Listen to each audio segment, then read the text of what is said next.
বীজগণিত দ্বিতীয় অধ্যায় সেট ফাংশনের কিছু এমসিকিউ করাবো। এই এমসিকিউটা করতে পারলে আমরা এই নিয়মে অনেক এমসিকিউ করতে পারবো। দেখেন, এ ইকুয়াল টু একটা সেট দেওয়া আছে।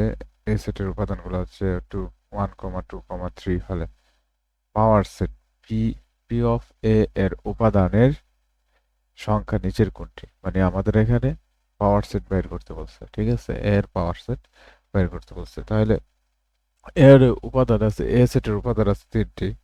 তাহলে ধরি এ ইকুয়াল টু আমাদের এখানে উপাদান আছে 1, 2, 3, ঠিক আছে। তাহলে আমরা লিখতে পারি যে এ সেটের উপাদান সংখ্যা হচ্ছে এ সেটের উপাদান সংখ্যা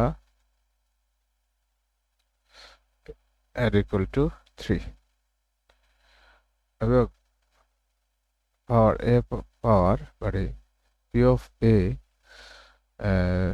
এর উপাদান সংখ্যা হবে আমাদের 2 টু দি পাওয়ার n, যেখানে এই n হচ্ছে এর উপাদান সংখ্যা, তার মানে 2 n মানে হচ্ছে 3 ইকুয়াল টু 8। তার মানে এখানে 8 পাইছি, ই হচ্ছে আমাদের 8, এটার ক নম্বর অ্যান্সার। সেম।